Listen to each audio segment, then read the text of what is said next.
तो इसलिए जो है जब सनत कुमार मिले, अरे नारद जी तुमने सब उपाय कर लिए। नारद जी ने सब कर लिए। तो ये बताओ तुमने भागवत सुनाई? नारद जी से कहा सनत कुमार। नारद जी हंसने लगे, प्रभु मैंने भागवत तो नहीं सुनाई, मानो वेदों का पाठ तो मैंने कर दिया। वेदों का अर्थ ही तो निगम कल्पतरोर गलितम फलम है। निगमो माने वेदों का ही फल ही तो जो है ना वो गायत्री मंत्र है। गायत्री मंत्र मैंने सुना दिया, वेदों का पाठ कर दिया प्रभु, फिर भी क्यों नहीं जाग रहे हैं? तब सनत कुमारों ने समझाया, रे नारद उनको भागवत सुनाओ, क्योंकि वेद वृक्ष है तो उनका पका हुआ फल जो है वो भागवत है। वेद दूध है तो मक्खन भागवत है, इसलिए उनको भागवत सुनाओ। वेदोपनिषदाम सारा जाता भागवती कथा, अत्युत्तमा ततो भाति पृथक भूता पराकृति। ये वेदोपनिषदों का अर्थ भागवत में नहीं है, सार भागवत में है, इसलिए भागवत सुनाओ। बड़े आनंद के साथ नारद जी ने कहा, आप जैसा कौन मिलेगा, कोई वक्ता ऐसा मिलेगा नहीं, इसलिए आप ही भागवत सुना दीजिए। नारद जी ने हरिद्वार, वृंदावन की चर्चा है, मगर नारद जी ने हरिद्वार में बड़ा सुंदर मंच तैयार किया, सबको निमंत्रण कार्ड बंटवा करके भागवत की कथा जो है सनत कुमारों से करवाई। जैसे मैं आपको भागवत सुना रहा हूं, इसी प्रकार से सनत कुमार, सनत सनंदन सनत कुमार ब्रह्मर्षि देवर्षि नारद जी को श्रीमद् भागवत की पावन कथा का महात्म सुना रहे हैं। सदा सेव्या श्रीमद् भागवती कथा, यस्या श्रवण मात्रेण हरिचित्तम समाश्रये। बोले हरि जो है भगवान हमारे चित्त में आ जाते हैं, योगश्चित्त वृत्ति निरोधा, हमारे चित्त में भगवान आ जाते हैं। और जब भगवान चित्त में आ जाते तो हम जहां देखते हैं वहां भगवान हमको नजर आते हैं। इसके बाद ये भागवत का महात्मा बताया, इसके बाद भागवत का फल बताते। अश्वमेध सहस्राणि वाजपेय शतानि च, शुक शास्त्र कथा जाता कलाम नारहंति षोडशी। इस प्रकार से बहुत आनंद के साथ जो है भगवान कथा को सुना रहे हैं। जिसने भी मनुष्य शरीर लेकर के भगवान की पावन कथा को नहीं सुना, उसका उसका शरीर गधे के समान है, वो गधे के समान है। आजन्म मात्रम विवेन सतेन किंचित, चित्तम विधाय शुक शास्त्र कथा न पीता। चांडाल के समान उसका। इसलिए ये भागवत साक्षात कृष्णमय है। प्रभाग क्षेत्र में उद्धव जी के सामने भगवान जब शरीर के साथ भगवान गोलोक धाम को जा रहे थे, उस समय उद्धव जी ने कहा, प्रभु मुझको पता है कि आप हमको छोड़ करके अपने धाम को पधार रहे हैं, हम आपके बिना नहीं रह सकते, आपको कैसे छोड़ें ये बताइए। भगवान समझ गए कि उद्धव मेरे बिना नहीं रहेगा, इसलिए सबके देखते देखते भगवान में से एक ज्योति निकली और वो श्रीमद् भागवत में समाहित हो गई। इसलिए बांगमय मूर्ति प्रत्यक्षा वर्तते हरे, ये साक्षात बांगमय मूर्ति है भगवान की। तेने बांगमयी मूर्ति प्रत्यक्षा वर्तते हरे, सेवनाच्छवणात् पाठात् दर्शनात् पापनाशिनी। सनत कुमार इतना कह ही रहे थे कि बड़ा आश्चर्य हुआ। भक्ति ही सुतौ तौ तरुणौ गृहीत्वा प्रेमैक रूपा सहसा विरासेत्, श्री कृष्ण गोविंद हरे मुरारे, नाथेति नामानि मुहुर्वदन्ति। वृंदावन में जो जो भक्ति के सामने जो ज्ञान वैराग्य दो पुत्र पड़े हुए हैं वो जवान हो गए। और हरिद्वार में गंगा के पावन तट पर कलकल छलछल करते हुए मां सलीला गंगा जहां बहती है वहां तीनों प्रकट हो गए। बोलो वृंदावन बिहारी श्री कृष्ण गोविंद हरे मुरारे, हे नाथ नारायण वासुदेव महामंत्र का जप करते हुए बड़ा दिव्य कीर्तन होने लगा। शकल भुवन मध्य निर्धनास्ते पिधन्या निवसति हृदयेषां श्रीर्भरेर भक्तिरेका हरिरपि निजलोकं सर्वता तो विहाय प्रवतति हृदयेषां भक्तिसूत्रोपनद्धा। भगवान भक्ति के धागे से जिसका हृदय बांध देते हैं भगवान अपनी ओर खींचने लगते हैं उस जीव को। महात्मा बता रहे हैं, सूत जी कहते हैं बहुत आनंद के साथ सनत सनंदन सनत कुमार नारद जी को कहते हैं बनमाली घन श्यामा। जब बड़ा सुंदर कीर्तन होने लगा तो भगवान से नहीं रहा गया। अत वैष्णव चित्रे तु दृष्टा भक्ति अलौकिकीं निजलोक परित्यज्यं भगवान भक्तवत्सलः। भगवान से नहीं रहा गया। नारद जी ने एक बार पूछा कि भगवान रहते कहाँ हैं प्रभु? तो भगवान कहते ना हम बसामि वैकुंठम योगिनां हृदयेन च मदभक्त्या यत्र गायन्ति तत्र तिष्ठामि नारद। अरे नारद जहाँ मेरा भक्त मेरा कीर्तन करते हैं मैं उन्हीं के बीच में आकर के बैठ जाता हूँ। बोलो जगन्नाथ सरकार की जय हो, जगन्नाथ स्वामी की जय हो। भगवान ने बनमाला धारण किया है। बड़ा सुंदर घनश्याम के स्वरूप भगवान का स्वरूप है। बड़े सुंदर पीतांबर भगवान ने धारण कर रखा है। सबके बीच में भगवान प्रकट हो गए। त्रिभंग ललितश्चारु कौस्तुभेन विराजितः। देखो भगवान त्रिभंग ललितश्चारु हैं। भगवान तीन जगह से टेढ़े हैं। आपको पता है कि कन्हैया कितने जगह से टेढ़े हैं? कितनी जगह से? अगर राम जी को देखोगे तो राम जी जैसा कोई सीधा नहीं। और केवल देखो केवल घर भर के लोग नहीं पूरे अयोध्या भगवान की बड़ाई करती। पूरे जन परिजन गुरु पे तो माता। पूरे जन परिजन गुरु पे तो माता। पूरे जन परिजन गुरु पे तो माता। पूरे जन परिजन गुरु पे तो माता।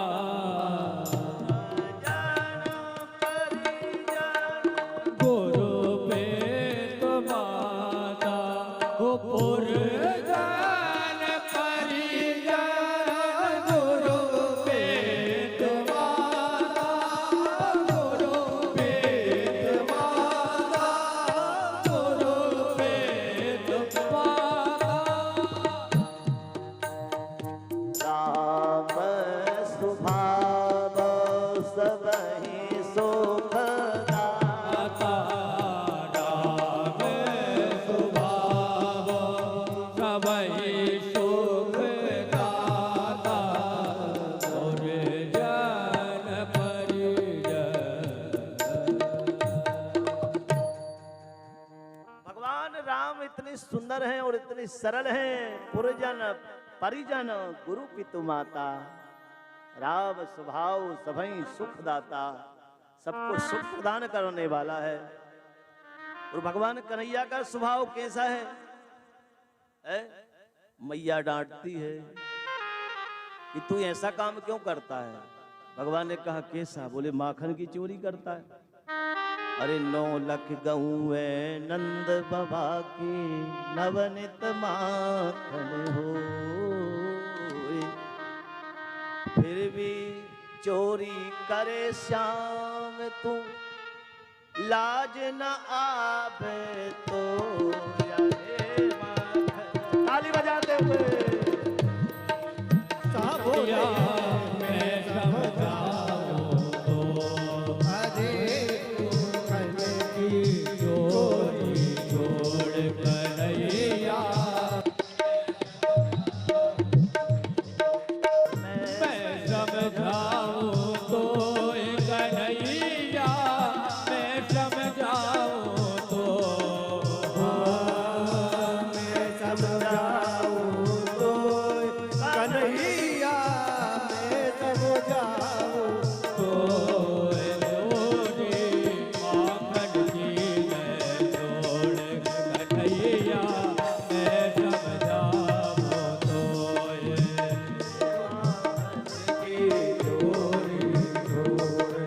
कन्हैया मैं समझाऊं तो परे करण की नाम धर दी तो अरे बड़े करण की नाम भरे तो फिर भी चोरी करे श्याम तू फिर भी चोरी करे श्याम तो लाज न आवे तो ताली बजाते हुए जोड़ कन्हैया मैं समझाऊं तो जोड़ी माखन की जोड़ कन्हैया मैं समझाऊं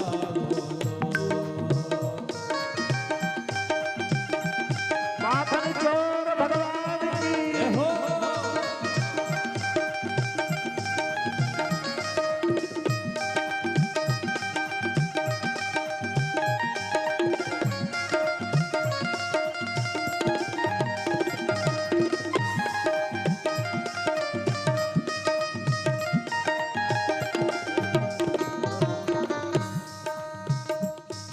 भैया यहाँ भगवान का स्वभाव बताया है कि भगवान इतने चंचल हैं, भगवान श्री कृष्ण और भगवान राम इतने गंभीर हैं कि सदैव भगवान के प्रसन्नताम या नगता विषेकस्तथा न बमले वनवास दुखता।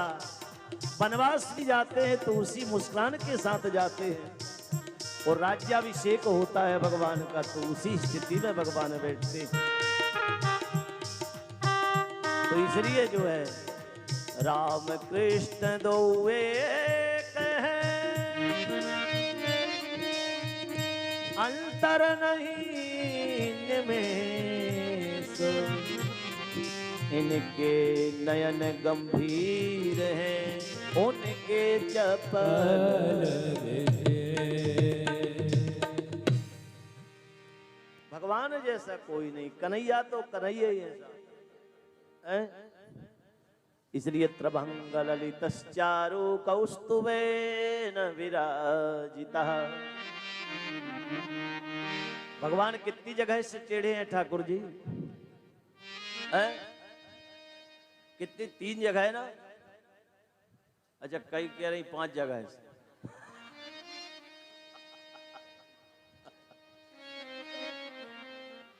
अच्छा, भाव में आदमी ऐसा कि एक बार मैंने किसी मैया से पूछा कि भोजन के कितने रस होते हैं?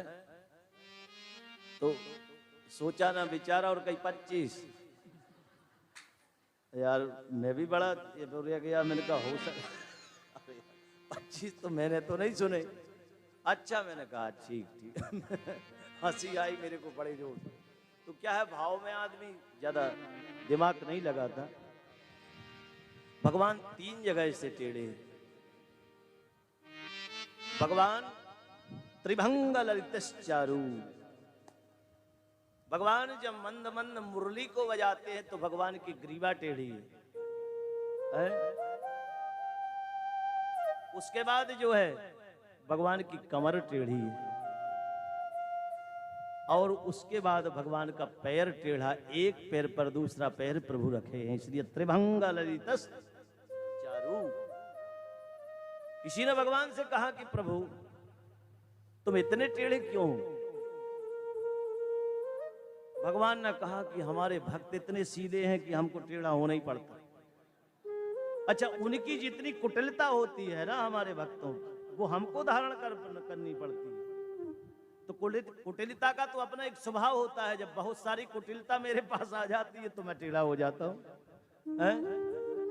मेरा काम टेढ़ा, भगवान ने कहा मेरा धाम टेढ़ा और मेरा नाम टेढ़ा। माने भगवान की ऐसी टेढ़ी लीले कथाएं हैं, पावन चरित्र है कि भगवान जिसको समझाना चाहते हैं वो ही समझ पाता है। गोपियां तो कहती हैं तू टेढ़ो तेरी टेढ़ी रे। एक गीत नाचने योग्य, कंजूसी मत करो। हाँ, खड़ी हो जाओ बड़े प्रेम के साथ। समय भी कथा का होने वाला है, बढ़ो बहुत आनंद के साथ। तू टेढ़ो तेरी टेढ़ी रे नजरिया, तू टेढ़ो तेरी टेढ़ी रे नजरिया, तू टेढ़ो तेरी टेढ़ी रे नजरिया, तू टेढ़ो तेरी टेढ़ी रे नजरिया, टेढ़ी रे नजरिया श्याम, टेढ़ी रे नजरिया, टेढ़ी रे नजरिया। हाथ उठा करके, कंजूसी मत करो, हाथ उठाइए दोनों। बैठे ही बैठे भी नाच सकते हैं, दोनों हाथ उठाइए, हाथ उठाओ। रे नजरिया श्याम, टेढ़ी रे नजरिया, रे नजरिया श्याम, टेढ़ी रे नजरिया, तू टेढ़ो तेरी टेढ़ी रे नजरिया, तू टेढ़ो तेरी टेढ़ी रे नजरिया। बड़े प्रेम से।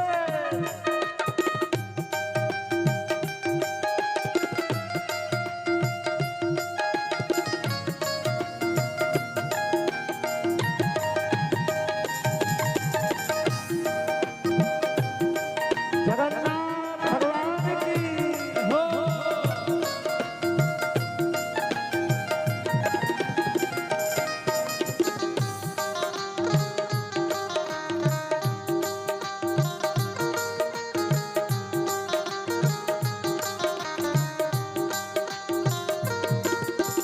गोकुल तेरो टेढ़ो, वृंदावन तेरो टेढ़ो, गोकुल तेरो टेढ़ो, वृंदावन तेरो टेढ़ो, गोकुल तेरो टेढ़ो, वृंदावन तेरो टेढ़ो, गोकुल तेरो टेढ़ो, वृंदावन तेरो टेढ़ो, टेढ़ी रे तेरी मथुरा नगरिया, टेढ़ी रे तेरी मथुरा नगरिया, टेढ़ी श्याम तेरी मथुरा नगरिया, टेढ़ी श्याम तेरी मथुरा नगरिया, टेढ़ो तेरी टेढ़ी रे नजरिया, तू टेढ़ो तेरी टेढ़ी रे नजरिया।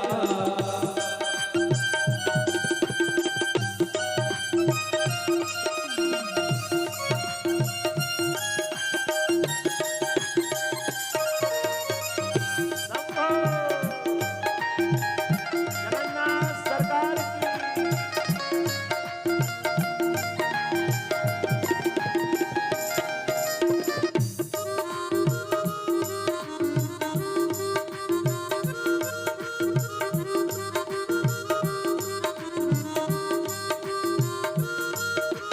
याकुट तेरो टेढ़ो, मुकुट तेरो टेढ़ो, टेढ़ो तेरो टेढ़ो, मुकुट तेरो टेढ़ो, तेरो टेढ़ो, मुकुट तेरो टेढ़ो, मुकुट तेरो टेढ़ो, मुकुट तेरो टेढ़ो, टेढ़ी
सखी तेरी टेढ़ी और ग्वाल तेरे टेढ़े, सखी तेरी टेढ़ी और ग्वाल तेरे टेढ़े, सखी तेरी टेढ़ी और ग्वाल तेरे टेढ़े, सखी तेरी टेढ़ी और ग्वाल तेरे टेढ़े, टेढ़ी रे तेरी यमुना नगरिया, टेढ़ी रे तेरी यमुना नगरिया, टेढ़ी श्याम तेरी यमुना नगरिया, टेढ़ी रे यमुना नगरिया, टेढ़ो तेरी रे नगरिया, ओ टेढ़ो तेरे टेढ़ी रे नगरिया, ओ टेढ़ो तेरे टेढ़ी रे नगरिया, तू टेढ़ो तेरे टेढ़ी रे नगरिया, ओ टेढ़ो तेरे टेढ़ी रे नगरिया, ओ टेढ़ो तेरे टेढ़ी रे नगरिया, ओ टेढ़ो तेरे टेढ़ी रे नगरिया, ओ टेढ़ो तेरे टेढ़ी रे नगरिया। बोलो बांके बिहारी सरकार की जय हो, जगन्नाथ स्वामी की जय हो। बहुत आनंद के साथ सनत सनंदन सनत कुमार नारद जी को बड़ी सुंदर कथा सुना रहे हैं श्रीमद् भागवत की। बहुत आनंद के साथ इसके बाद बताया है कि भगवान की कृपा जिस पर हो जाए, एक बार अगर कोई भगवान का चिंतन और भगवान का नाम ले ले तो उसका जीवन दिव्य हो जाता है। सौनकों ने कहा महाराज कोई उदाहरण दे करके बताओ। तब यहां उदाहरण दे करके बताया, तुंगभद्रा तटे पूर्व, तुंगभद्रा नदी के किनारे एक नगर है जिसमें आत्मदेव नामक ब्राह्मण रहता है। ब्राह्मण बड़ा दिव्य विद्वान, दूर दूर तक ख्याति फैली ब्राह्मण देवता की। सब कुछ होने के बाद ब्राह्मण में थोड़ी लोभ प्रवृत्ति थी।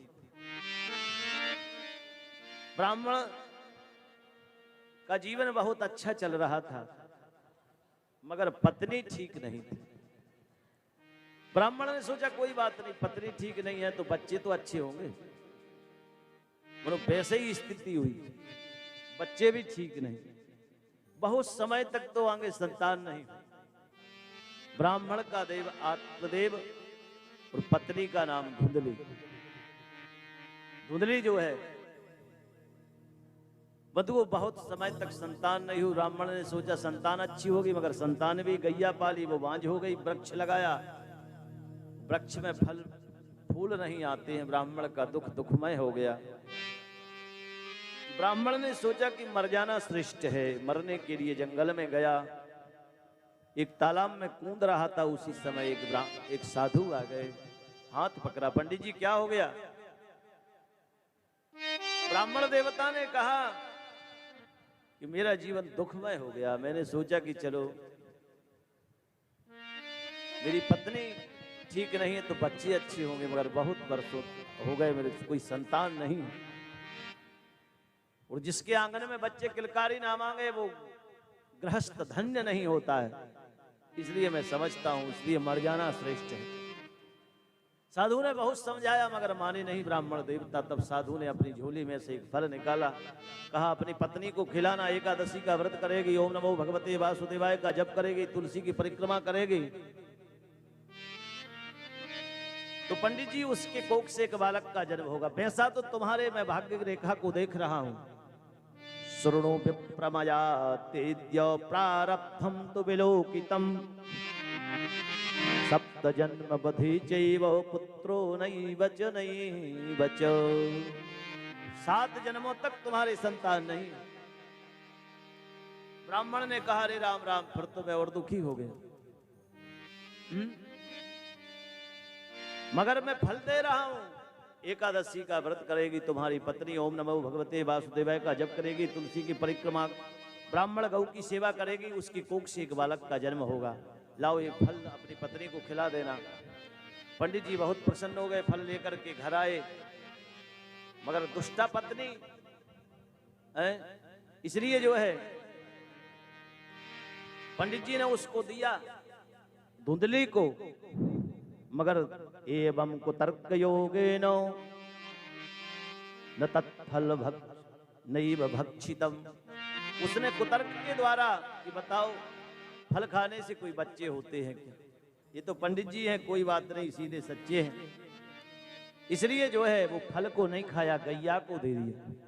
अपनी छोटी बहन है, उसके यहाँ 5-7 संतानें हैं, उससे कहा कि तेरे गर्भ में और बालक, तेरे घर में वैसे ही ज्यादा संतानें हैं, ये जो होने वाला है मैं पैसे दे दूंगी, तो मुझको दे देना। गर्भवती होने का बहाना बना लिया। पंडित जी कथा करने के लिए बाहर गए थे। समय आने पर जब इसकी बहन को बालक हो गया तो इसने खरीद लिया रातों रात, और पंडित जी से कहा, सबको बता दिया कि मेरे संतान हुई है। जो फल गाय को खिलाया था वो गाय गर्भवती हो गई, और उसको भी एक बालक हुआ गाय को। मनुष्य जैसा शरीर, केवल कान उसके गो जैसे थे, गैया जैसे कान, इसलिए उसका नाम गोकर्ण रखा गया। और ये बच्चा जो खरीदा था इसने, पंडित जी सब लोग बहुत प्रसन्न की बताओ पंडित जी के एक भी संतान नहीं थी, और आज भगवान की कृपा से 2-2 संतान है। गैया के यहां भी बालक हुआ तो मनुष्य जैसा बुद्धिमान बालक, इसलिए सब बहुत प्रसन्न, पंडित जी बहुत प्रसन्न।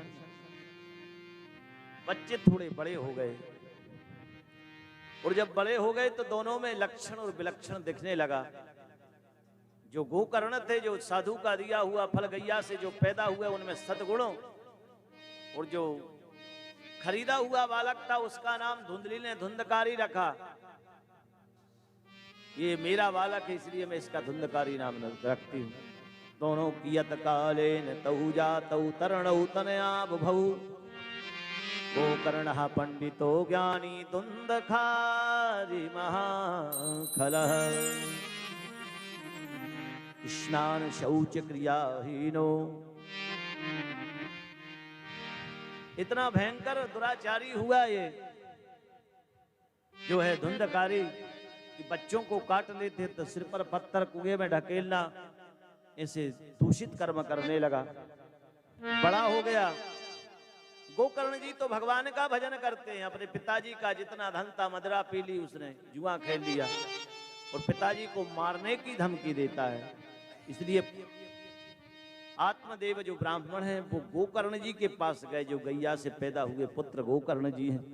बेटा ये तुम्हारा भाई बड़ा दूषित विचारों का है, मुझको मारने की धमकी दे रहा है, क्या करना चाहिए? तब यहां गोकर्ण जी ने अपने पिताजी को 2 श्लोकों में गोकर्ण गीता सुनाई है। उसको गोकर्ण गीता कहते हैं। बड़ा सुंदर गोकर्ण जी अपने पिताजी को समझाते हैं।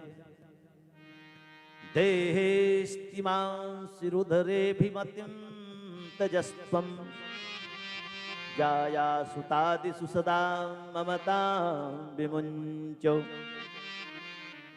पश्यानितं जगदिदं क्षणभङ्गनिष्ठं, वैराग्यरागरसिको भवभक्तिनिष्ठः, धर्मं भजस्व सततं तजलोकधर्मा, सेवस्य साधु पुरुषान् जहि कामतृष्णाम्, अन्यस्य दोषगुणचिन्तनमासु मुक्त्वा, सेवां कथां रसमहो नितरां पिबत्वम्। अरे पिताजी, इस शरीर में क्यों ममता कर रखी है तुमने? देह, इसमें देह में अस्थि मांस मज्जा सप्त धातु तो लगे हुए हैं, इससे क्या प्रेम करना है? इसलिए इसी बात को आद्य शंकराचार्य भगवान कहते हैं,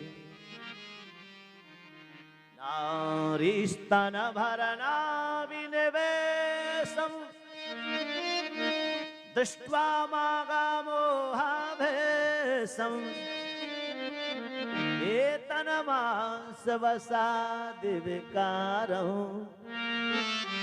मनसि विचिन्तय वारं वारम् भज गोविन्दं भज गोविन्दं भज गोविन्दं मूढमते भज गोविन्दम भज गोविन्दम गोविन्दम भज मूढमते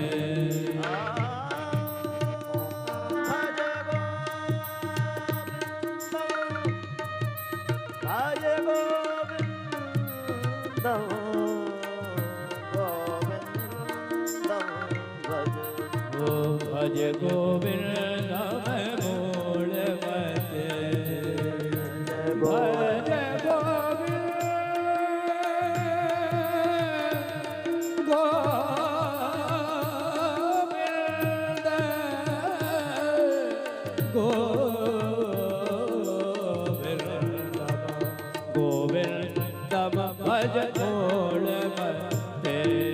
भज गोविन्दम भज गोविन्दम गोविन्दम भज मूढमते भज गोविन्दं मूढमते भज गोविन्दम मूढमते पयसि गते काम विकारा सुसके नीरे कासन साना पयसि गते काम विकारा सुसके नीरे कासन साना छीड़े बिलते का परिवारो ज्ञात्वे तत्त्वे का सरसार भज गोविन्दम भज गोविन्दम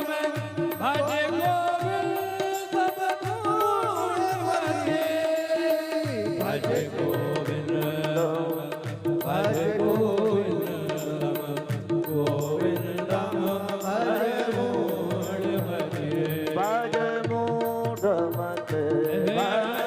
मूढमते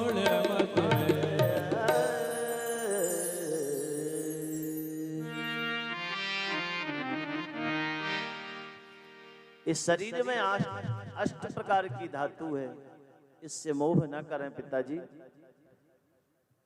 जाया सुता सदा ममचाम विमुंचो है, ममता का मुंच माने त्याग कीजिए।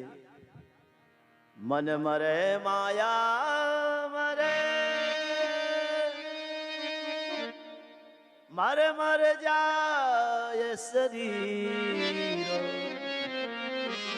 आशा तृष्णा नाम रे कह गए दास कबीर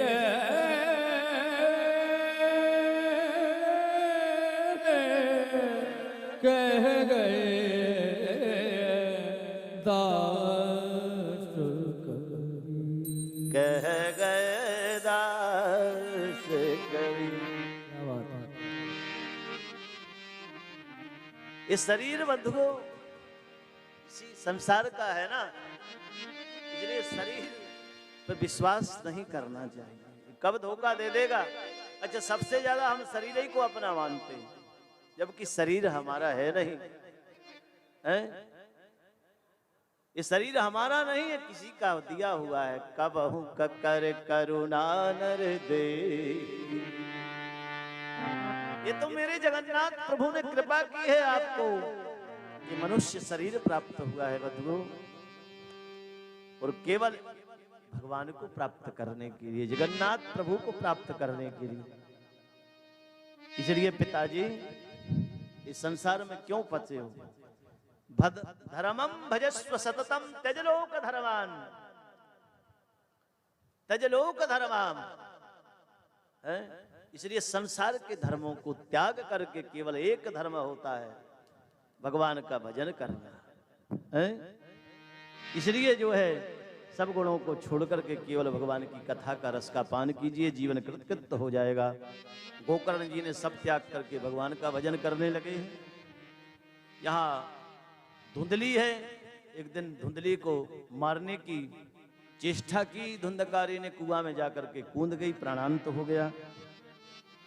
धुंधकारी 5-5 वेश्याओं को ले आया। ये 5 वेश्याएं हमारी 5 कर्मेंद्रियां हैं, 5 वेश्याएं हैं। और एक इंद्रिय बिगड़ जाए तो संभालना मुश्किल है, और 5-5 बिगड़ जाए तो शरीर तो फिर मरना ही मरना है, फिर कोई बचने वाला नहीं। इसलिए बड़े आनंद के साथ 5-5 वेश्याओं को लेकर के आया और रहने लगा। पिताजी का जितना धन था सब नष्ट कर दिया। 5 वेश्याओं ने कहा धन खर्च हो गया, अब लेकर के आओ। तो राजा के यहाँ डांका डाल करके बहुत सा धन लेकर के आया। रात्रि के समय में मदरा पी करके आया। 5 वेश्याओं ने देखा कि राजा का धन लेकर के आया है, पुलिस इसको भी पकड़ेगी और हमको भी पकड़ लेगी, इसलिए इसको मार देना चाहिए। तो रात के समय में मदरा पी करके सोया, रस्सी से बांध दिया, गला दबाने के प्रयास किया, नहीं मारा। इतना अंगार लेकर के आई तो इसके मुख पर डाल दिया, तो तड़प तड़प करके मरा। ये धुंधकारी बड़ा भयंकर प्रेत बन गया है?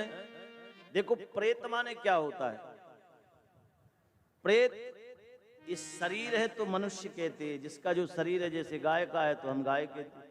शरीर जब छूट जाता है तो उसकी प्रेत संज्ञा हो जाती है, शरीर नहीं प्रेत कहते हैं उसको, है ना? तो इसलिए जो है बड़ा भयंकर प्रेत बन गया। कभी हाथी बनता है, कभी कुछ बनता है, वहीं गाड़ करके भाग गई वो। गोकर्ण जी सब तीर्थों में घूमते हुए उनको पता लग गया कि मेरा भाई मारा गया, तो सब तीर्थ में जाकर के उनने पिंडदान किया, तर्पण किया, सब कुछ किया, फिर भी नहीं तर आए। फिर उसी आकर के उसी घर में गोकर्ण जी रुके तो कभी हाथी बन जाता है, कभी भैंसा बन जाता है, तो समझ गए गोकर्ण जी को प्रेत बाधा है। गंगा सागर का जल लेकर के गायत्री मंत्र फूंक करके जैसे ही मारा इसको, तो ये बोलने लग गया धुंधकारी। और धुंधकारी ने कहा कि भैया अहम भ्राता तुदीयोस्मिन् धुंधकारीति नामतः सुकीये नैव दोषेण ब्रह्मत्वं नासितं मया। अरे भैया मेरा नाम, मैं तुम्हारा भाई, छोटा भाई हूँ, भ्राता हूँ तुम्हारा, मेरा नाम धुंधकारी है, मेरा ब्राह्मणत्व नष्ट हो गया, इसलिए मैं प्रेत बन गया। मुझको कुछ करो जिसके प्रेत बाधा मुझसे छूटे। गोकर्ण जी ने भगवान सूर्य को जल चढ़ाते हुए ध्यान किया। भगवान सूर्य ने कहा इसको भागवत सुनाओ। तब तो जो है गोकर्ण जी ने भागवत सुनाई, बांस लगाया गया, इसको आवाहित किया गया। प्रथम दिन में प्रथम ग्रंथि का भेदन हुआ, द्वितीय दिन में द्वितीय ग्रंथि का भेदन, तृतीय दिन में तृतीय ग्रंथि का भेदन हुआ, और सप्तमें दिन में सप्त ग्रंथि का भेदन हुआ। अपन तीर्थ में है, यहाँ बांस लगाने से ग्रंथि का भेदन नहीं होगा। यहाँ तो केवल भगवान का ध्यान करने से, जो हमारे आज्ञा चक्र से, मूलाधार चक्र से लेकर के एक एक चक्र पर भगवान कृपा करेंगे, और भगवान में ब्रह्मरंध्र में आकर के भगवान हमारी बुद्धि को बदल देंगे, जिससे हमारे हृदय में भगवान की भक्ति आ जाएगी, प्रेम आ जाएगा। बोलो वृंदावन बिहारी लाल की जय। जब कथा सुनाई तो बांच फट गया, उसमें से प्रेत विष्णु के रूप में, चतुर्भुज के नारायण के रूप में निकला और विमान में बैठ करके जा रहा है। भागवत के पुण्यों का बखान कर रहा है। धन्या भागवते वार्ता प्रेत पीड़ा विनाशिनी सप्ताहोति तथा धन्या कृष्ण लोक फल प्रदा। यहाँ एक बात मुख्य बताई गई है कि भागवत से मिलता क्या है, बोले कृष्ण लोक फल प्रदा। इससे केवल ठाकुर जी मिलते हैं भागवत से, और जिसको ठाकुर जी मिल गए उसके जीवन में आनंद ही आनंद है। इसलिए जो है बहुत आनंद के साथ भगवत धाम को गया है। इसके बाद गोकर्ण जी ने कथा सबको सुनाई है। उसके बाद फिर से कथा गोकर्ण जी ने की, पूरे गांव के लोगों ने सुनी। जिनके हृदय में भक्ति थी उनके लिए विमान आया। इसके तीसरे बार जब कथा की तो सबके लिए विमान आया, सब बैठ करके भगवत धाम को गए हैं। बोलो राधा रमण सरकार। ये 5 अध्यायों की कथा मैंने आपको सुनाई। 6वें अध्याय, 6 अध्याय है महात्मा के। इसमें बताया है कि किस प्रकार से भागवत को सुनना चाहिए। तो इसमें बताया कि देखो बड़े सुंदर मुहूर्त निकलवा करके भागवत का, अच्छे मुहूर्त में भागवत करें। अच्छा, कई तो जय चक्कर में भागवत नहीं करे कि मुहूर्त सुधवाते रहते हैं, ऐसे कई बार मुहूर्त निकल जाते, कर ही नहीं पाते। इसलिए लिखा है दिना नाम नियमो नास्ति सर्वदा श्रवणम मतम। व्यास जी कहते मेरा मत ऐसा है कि जब भी तुम्हारे मन में इच्छा हो कि भागवत सुनना है तो उसी समय सुनना चाहिए, बहुत आनंद के साथ। बड़ा सुंदर वक्ता चुने, बड़ा सुंदर मंच बनाए। व्रक्तो वैष्णवो विप्रो वेद शास्त्र विशुद्धिकृत दृष्टांत कुशलो धीरो भक्त्या कार्योति निष्प्रियः। विरक्त होना चाहिए, वैष्णव होना चाहिए, ब्राह्मण होना चाहिए, वक्ता वेद शास्त्र का जानकार हो। यहां वहां के दृष्टांत न दे, ऐसा होगा तो ये करना, ऐसा होगा ये नहीं। भगवान की पावन कथा सुनाए। वरणम पंच विप्राणाम कथा भंग निवर्तये। 5 विप्रों का वर्ण करे और बहुत आनंद के साथ सभी ब्राह्मण ओम नमो भगवते वासुदेवाय गायत्री इत्यादि का जप करें। भोजन के विषय में बताया कि भोजन कैसे करना चाहिए जो कथा सुनता है। बोले भोजन तो बहुत करे, मनो लड़ाई दंगा बिल्कुल ना करे, धक्का मुक्की बिल्कुल ना हो।